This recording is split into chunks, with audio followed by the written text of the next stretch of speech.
Oh, c'est l'heure du conteur. C'est l'heure du compteur. Bienvenue, chère auditrice et chers auditeurs. C'est moi, le conteur. Je suis sur le point de pousser la porte du royaume de la fantaisie. Veux-tu m'y accompagner, toi aussi? Alors, allons-y. Là, bien loin au-delà des montagnes et des mers, où se côtoient ogres et sorcières, nobles princes et humbles bergères. Contes, mythes, légendes et classiques de la littérature, ils n'attendent que toi. N'aie pas peur, c'est l'heure du conteur. Le cheval et l'âne. En ce monde, il se faut l'un l'autre secourir. Si ton voisin vient à mourir, c'est sur toi que le fardeau tombe. Un âne accompagnait un cheval peu courtois, celui-ci ne portant que son simple harnois, et le pauvre baudet si chargé qu'il succombe. Il pria le cheval de l'aider quelque peu, autrement il mourrait devant qu'être à la ville. La prière, dit-il, n'en est pas un civil. Moitié de ce fardeau ne vous sera que jeu. Le cheval refusa, fit une pétarade, tant qu'il vit sous le fait mourir son camarade, et reconnut qu'il avait tort. Du baudet en cette aventure, on lui fit porter la voiture, et la peau par-dessus encore.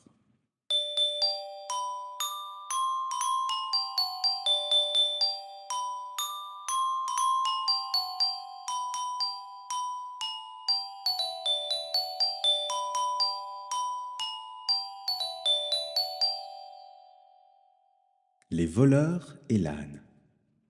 Pour un âne enlevé, deux voleurs se battaient. L'un voulait le garder, l'autre le voulait vendre. Tandis que coup de poing trottait, et que nos champions songeaient à se défendre, arrive un troisième larron, qui saisit maître Aliboron. L'âne, c'est quelquefois une pauvre province. Les voleurs sont tel ou tel prince, comme le Transylvain, le Turc et le Hongrois. Au lieu de deux, j'en ai rencontré trois. Il est assez de cette marchandise. De nul d'eux n'est souvent la province conquise. Un quart voleur survient, qui les accorde net en se saisissant du baudet.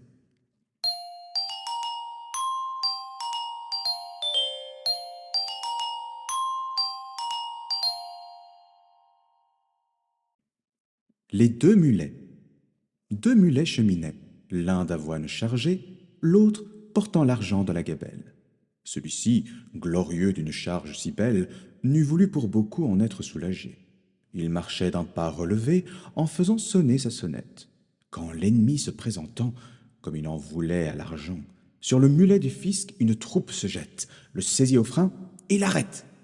Le mulet, en se défendant, se sent percé de coups. Il gémit, il soupire. Est-ce donc là, dit-il, ce qu'on m'avait promis? Ce mulet qui me suit, du danger se retire, et moi j'y tombe et je péris. Ami, lui dit son camarade, il n'est pas toujours bon d'avoir un haut emploi. Si tu n'avais servi qu'un meunier comme moi, tu ne serais pas si malade.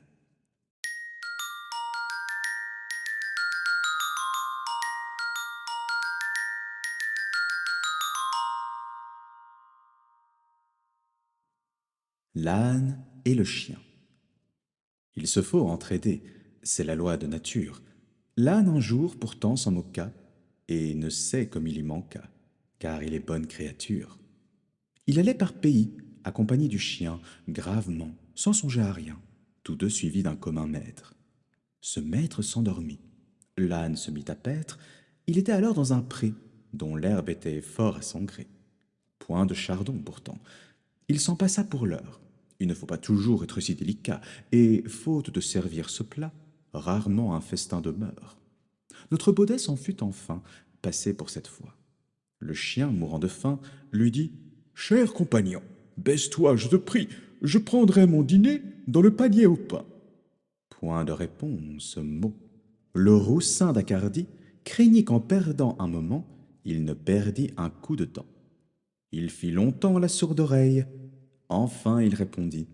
Ami, je te conseille d'attendre que ton maître ait fini son sommeil, car il te donnera sans faute à son réveil ta portion accoutumée. Il ne saurait tarder beaucoup. Sur ces entrefaites, un loup sort du bois et s'en vient, autre bête affamée. L'âne appelle aussitôt le chien à son secours. Le chien ne bouge et dit. Ami, je te conseille de fuir en attendant que ton maître s'éveille. Il ne saurait tarder. Détale vite et cours. Que si ce loup t'atteint, casse-lui la mâchoire. On t'a ferré de neuf, et si tu veux me croire, tu l'étendras tout plat. » Pendant ce beau discours, Seigneur Loup étrangla le baudet sans remède. Je conclus qu'il faut qu'on s'entraide.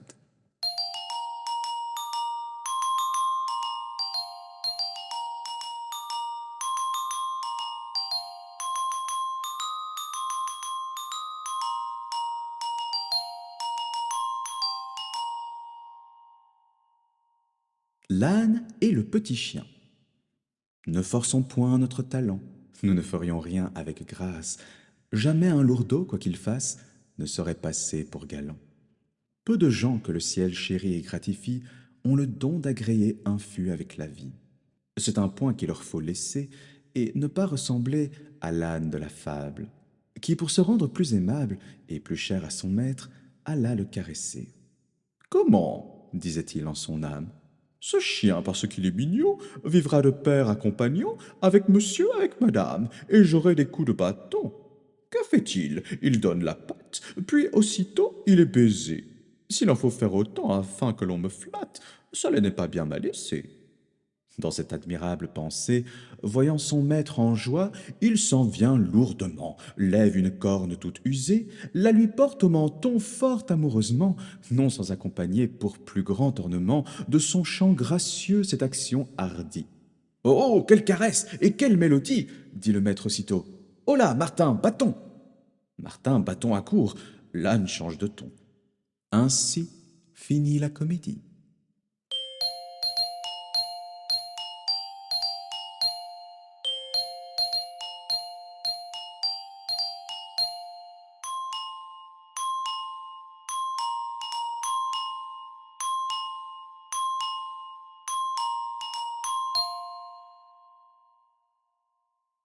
Le meunier, son fils et l'âne. L'invention des arts étant un droit d'aînesse, nous devons l'apologue à l'ancienne Grèce. Mais ce champ ne se peut tellement moissonner que les derniers venus n'y trouvent à glaner. La Feinte est un pays plein de terres désertes. Tous les jours, nos auteurs y font des découvertes. Je t'en veux dire un trait assez bien inventé, autrefois à Racan-Malherbe l'a conté. Ces deux rivaux d'Horace, héritiers de sa lyre, disciples d'Apollon, nos maîtres pour mieux dire, se rencontrant un jour tout seuls et sans témoin, comme ils se confiaient leurs pensées et leurs soins, Racan commence ainsi. « Dites-moi, je vous prie, vous qui devez savoir les choses de la vie, qui par tous ces degrés avez déjà passé, et que rien ne doit fuir en cet âge avancé, à quoi me résoudrais-je? Il est temps que j'y pense. Vous connaissez mon bien, mon talent, ma naissance. Dois-je dans la province établir mon séjour, prendre emploi dans l'armée ou bien charge à la cour? Tout au monde est mêlé d'amertume et de charme, la guerre a ses douceurs, l'hymen a ses alarmes. Si je suivais mon goût, je saurais où buter, mais j'ai les miens, la cour, le peuple à contenter. Malherbe là-dessus, contentez tout le monde, écoutez ce récit avant que je réponde. J'ai lu dans quelque endroit qu'un meunier et son fils, l'un vieillard, l'autre enfant, non pas des plus petits, mais garçons de 15 ans, si j'ai bonne mémoire, allaient vendre leur âne un certain jour de foire. Afin qu'il fût plus frais et de meilleur débit, on lui lia les pieds, on vous le suspendit. Puis cet homme et son fils le portent comme un lustre. Pauvres gens, idiots, couple ignorant et rustre. Le premier qui les vit, de rire s'éclata. « Quelle farce, dit-il, vont jouer ces gens-là. Le plus âne des trois n'est pas celui qu'on pense. » Le meunier, à ces mots, connaît son ignorance. Il met sur pied sa bête et la fait détaler. L'âne, qui coûtait fort l'autre façon d'aller, se plaint en son patois. Le meunier n'en a cure. Il fait monter son fils, il suit, et d'aventure passe 3 bons marchands. Cet objet leur déplut. Le plus vieux au garçon s'écria tant qu'il put. « Oh là! Oh, descendez, que l'on ne vous le dise! Jeune homme qui menait laquais à barbe grise, c'était à vous de suivre, au vieillard de monter. »« Messieurs, dit le meunier, il vous faut contenter. » L'enfant met pied à terre, et puis le vieillard monte. Quand 3 filles passant, l'une dit « C'est grand honte qu'il faille voir ainsi clocher ce jeune fils, tandis que ce Nico, comme un évêque assis, fait le veau sur son âne et pense être bien sage. » Il n'est, dit le meunier, plus de veau à mon âge. Passez votre chemin à la fille, et m'en croyez. Après maints quolibets coup sur coup renvoyés, l'homme crut avoir tort et mit son fils en croupe. Au bout de 30 pas, une troisième troupe trouve encore à gloser. L'un dit « Ces gens sont fous, le baudet n'en peut plus, il mourra sous leurs coups. Et quoi, charger ainsi cette pauvre bourrique? N'ont-ils point de pitié de leur vie domestique? Sans doute qu'à la foire, ils vont vendre sa peau. » Parbieu, dit le meunier, est bien fou du cerveau qui prétend contenter tout le monde et son père. Essayons toutefois, si par quelque manière nous en viendrons à bout. Ils descendent tous deux. L'âne, se prélassant, marche seul devant eux. Un quidam les rencontre et dit « Est-ce la mode que Baudet aille à l'aise et meunier s'incommode? Qui de l'âne ou du maître est fait pour se lasser? Je conseille à ces gens de le faire enchasser. Ils usent leurs souliers et conservent leur âne, Nicolas au rebours, car quand il va voir Jeanne, il monte sur sa bête et la chanson le dit. Beau trio de Baudet. » Le meunier repartit. « Je suis âne, il est vrai, j'en conviens, je l'avoue. Mais que dorénavant, on me blâme, on me loue, qu'on me dise quelque chose ou qu'on ne dise rien, j'en veux faire à ma tête. » Il le fit, et fit bien.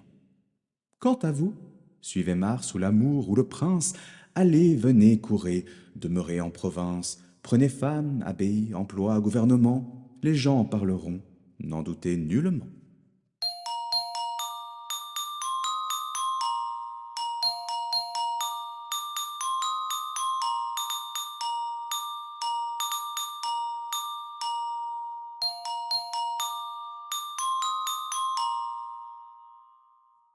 L'âne chargé d'éponges et l'âne chargé de sel.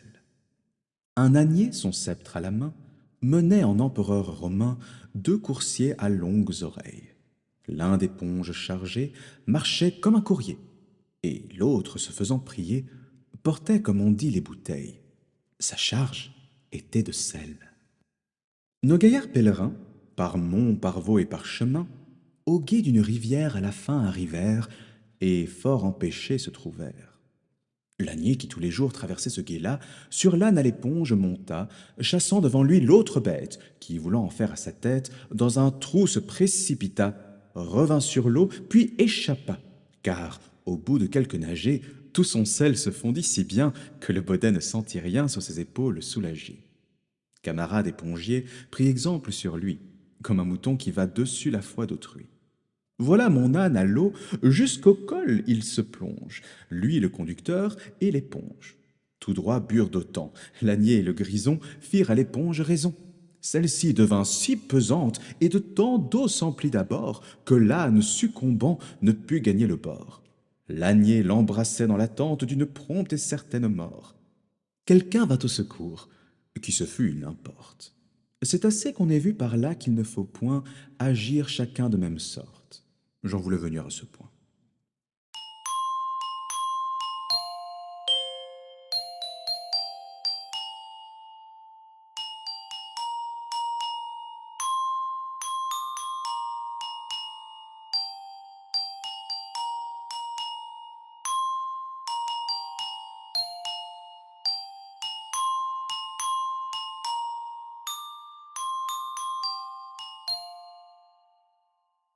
L'âne portant des reliques.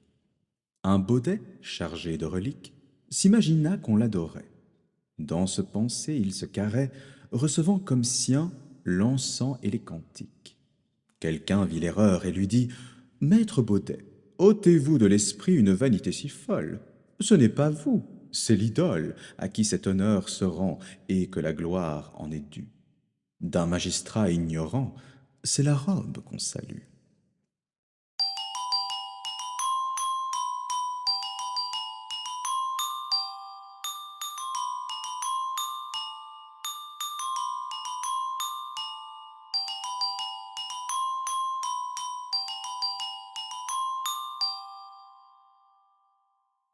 L'âne juge.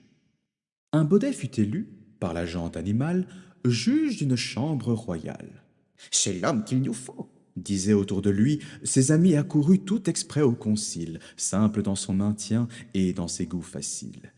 Il sera de Thémis l'incomparable appui, et de plus, il rendra sentence non pareille, puisque tenant du ciel les plus longues oreilles, il se doit mieux entendre aux affaires d'autrui. Bientôt l'industrieuse avette, devant cet arbitre imposant, se plaignit que la guêpe allait partout disant que le trésor doré des filles de l'Hymette, loin de valoir son miel âcre et rousseau, n'était bon qu'à sucré potage de pourceau. Contre cette menteuse, impudente et traîtresse, j'implore à genoux votre Altesse, dit l'abeille tremblante au juge au gros museau. À ces mots, l'âne se redresse dans son tribunal et, prenant un air magistral, décorum ordinaire aux gens de son espèce, il ordonne à l'huissier d'étendre au bord d'un muid égale part de l'un et de l'autre produit. Le grison en goûta du fin bout de sa langue, pas une fois mais deux, et tint cette harangue, la gloire de la robe et du bonnet carré. La plaignante ayant fait une cuisine fade, nous déclarons, tout très considéré, qu'à sa compote de malade, le miel guépin est par nous préféré. Quelle saveur au palais agréable! C'est le piquant des mets délicieux, dont Hébé parfume la table, de Jupin le maître des dieux. Et chacun de blâmer cet arrêt vicieux.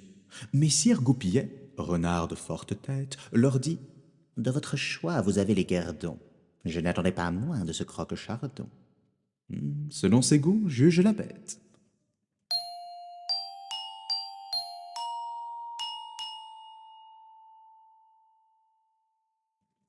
Le mulet se vantant de sa généalogie. Le mulet d'un prélat se piquait de noblesse et ne parlait incessamment que de sa mère la jument, dont il contait maintes prouesses. Elle avait fait ceci, puis avait été là, et son fils prétendait pour cela qu'on le dût mettre dans l'histoire. Il eût cru s'abaisser servant un médecin. Étant devenu vieux, on le mit au moulin. Son père, l'âne, alors, lui revint en mémoire. Quand le malheur ne serait bon qu'à mettre un sot à la raison, toujours serait-ce à juste cause qu'on le dit bon à quelque chose.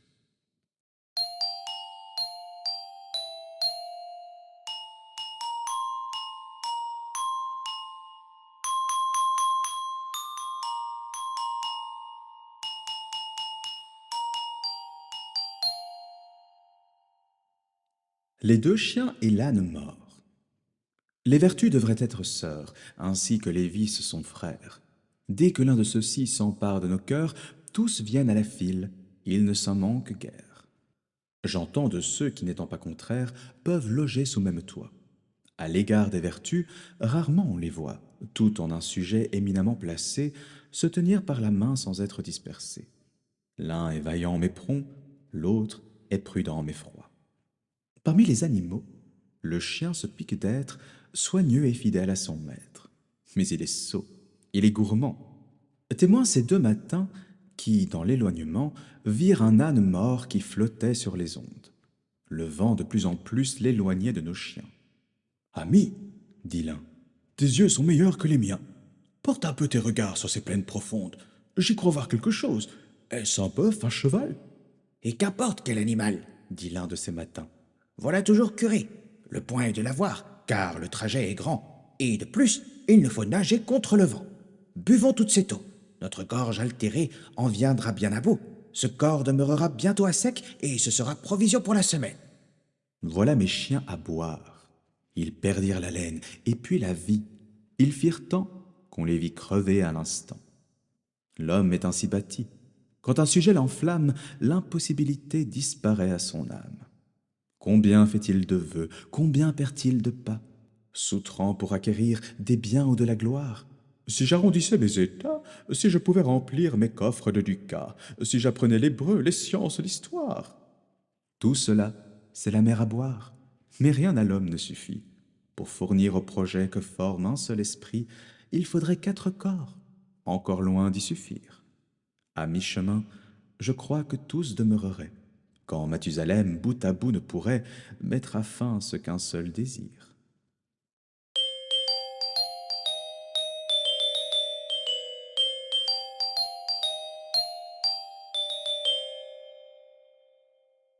Le lion et l'âne chassant. Le roi des animaux se mit un jour en tête de giboyer. Il célébrait sa fête. Le gibier du lion, ce ne sont pas moineaux, mais beaux et bons sangliers, daims et cerfs bons et beaux. Pour réussir dans cette affaire, il se servit du ministère de l'âne à la voix de Stentor. L'âne à Messer Lion fit office de corps. Le lion le posta, le couvrit de ramée, lui commanda de braire, assuré qu'à ce son, les moins intimidés fuiraient de leur maison. Leurs troupes n'étaient pas encore accoutumées à la tempête de sa voix. L'air en retentissait d'un bruit épouvantable. La frayeur saisissait les hôtes de ces bois. Tous fuyaient, tous tombaient au piège inévitable où les attendait le lion. N'ai-je pas bien servi dans cette occasion? Dit l'âne, en se donnant tout l'honneur de la chasse. Oui, reprit le lion, c'est bravement crié. Si je ne connaissais ta personne et ta race, j'en serais moi-même effrayé. L'âne, s'il eût osé, se fut mis en colère, encore qu'on le raillât avec juste raison, car qui pourrait souffrir un âne fanfaron? Ce n'est pas là leur caractère.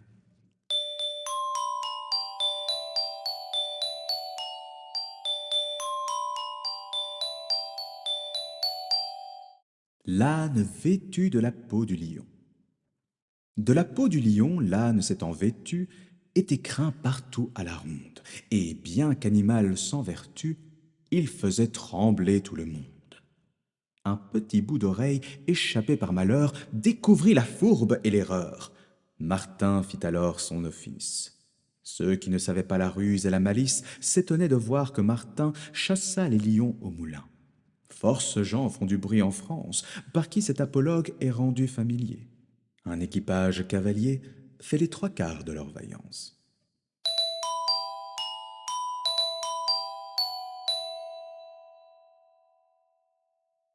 L'âne et ses maîtres.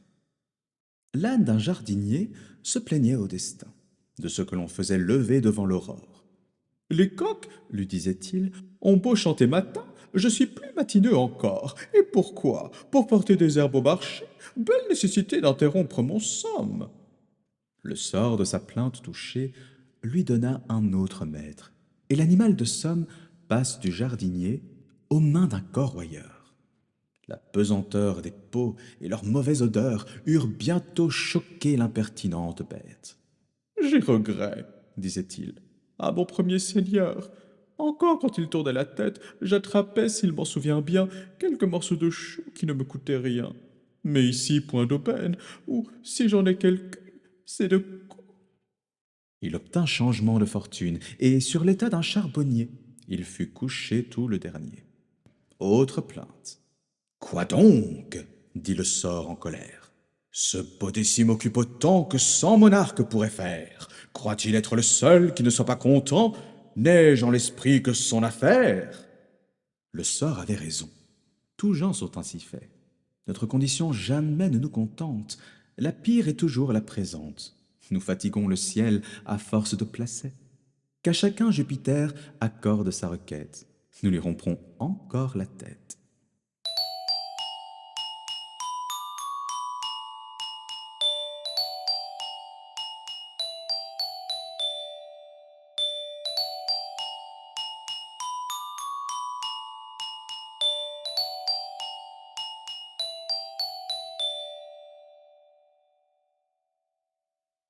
Le vieillard et l'âne. Un vieillard sur son âne aperçut en passant un pré plein d'herbe et fleurissant. Il y lâche sa bête, et le grison se rue au travers de l'herbe menue, se vautrant, grattant et frottant, gambadant, chantant et broutant, et faisant maintes places nettes. L'ennemi vient sur l'entrefaite. Oh, fuyons! Dit alors le vieillard. Pourquoi? Répondit le paillard. Fera-t-on porter double bas, double charge? Non pas! Dit le vieillard, qui prit d'abord le large. Et que m'importe donc, dit l'âne, à qui je sois? Sauvez-vous et me laissez paître. Notre ennemi, c'est notre maître. Je vous le dis en bon François.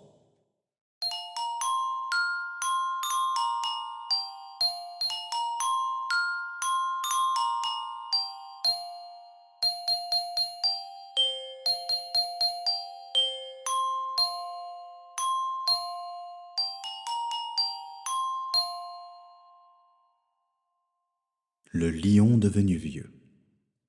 Le lion, terreur des forêts, chargé dents et pleurant son antique prouesse, fut enfin attaqué par ses propres sujets, devenu fort par sa faiblesse.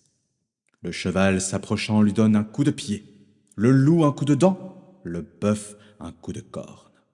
Le malheureux lion, languissant, triste et morne, peut à peine rugir, par l'âge estropié. Il attend son destin sans faire aucune plainte, qu'en voyant l'âne même à son antre accourir. « Ah, c'est trop, lui dit-il. Je voulais bien mourir, mais c'est mourir 2 fois que souffrir tes atteintes. »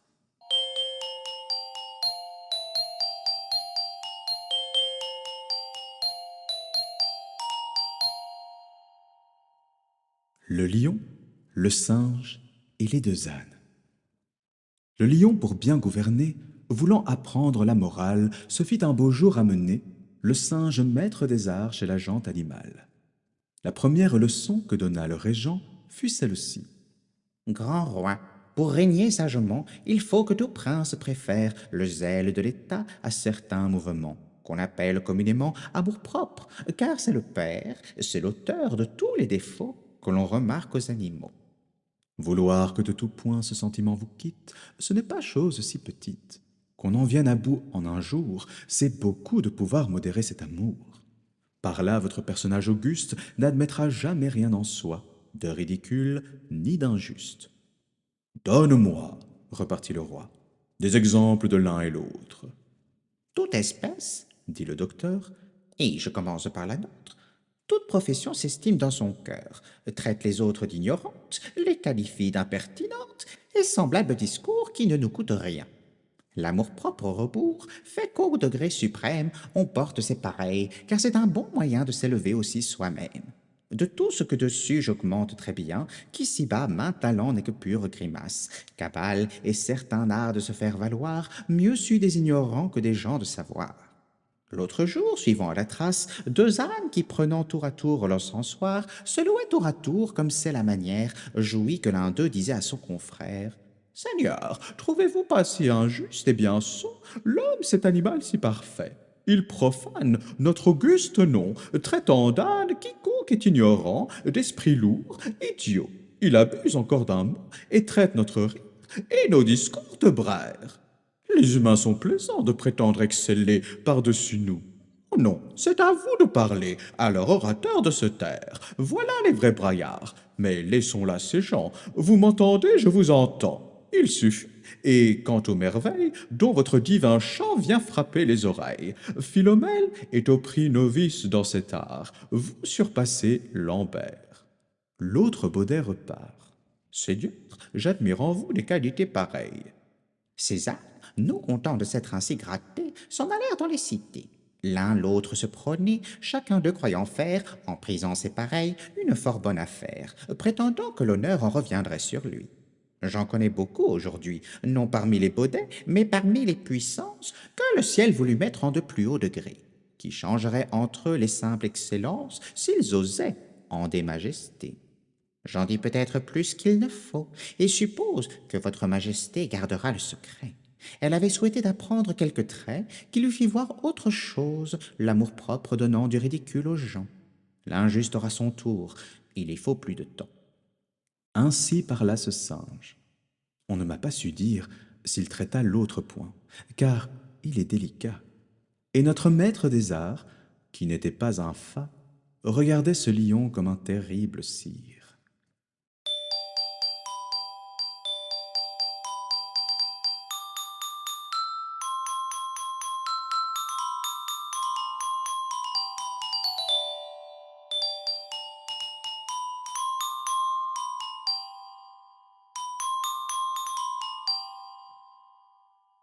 Les animaux malades de la peste.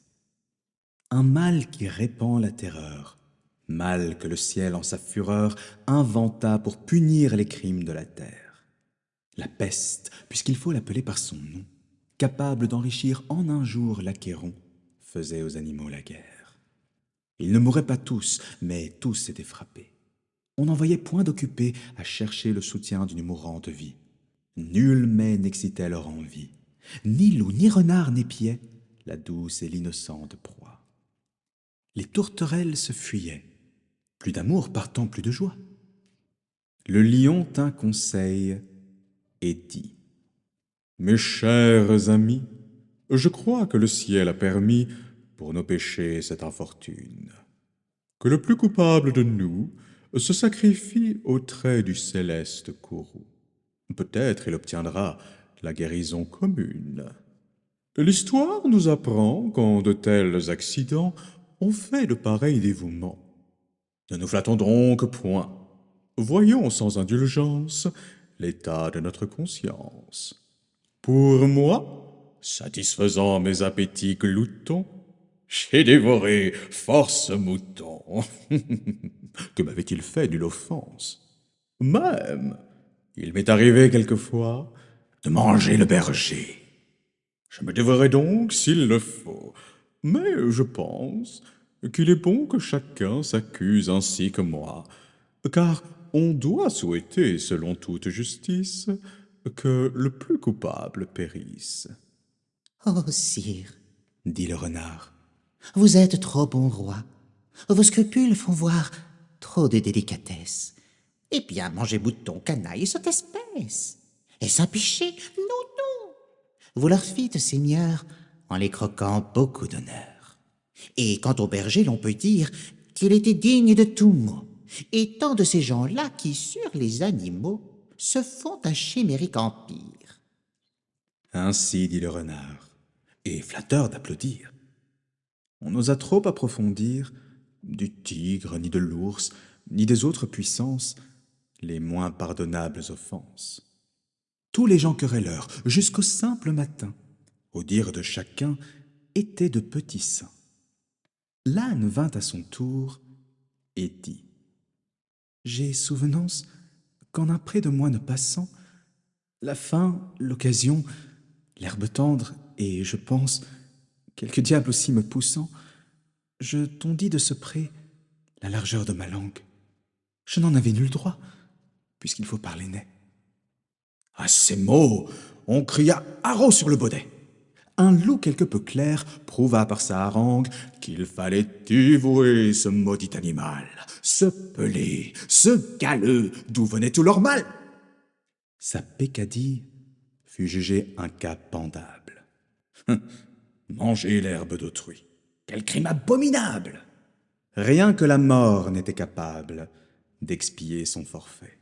On le lui fit bien voir. Selon que vous serez puissant ou misérable, les jugements de cour vous rendront blanc ou noir.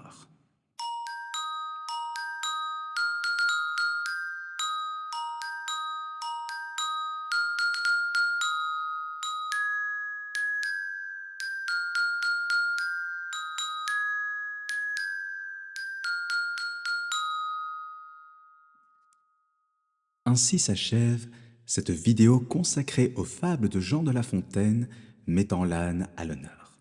Je profite de cette petite conclusion pour remercier l'ASBL État d'âne et saluer toute l'équipe qui la constitue.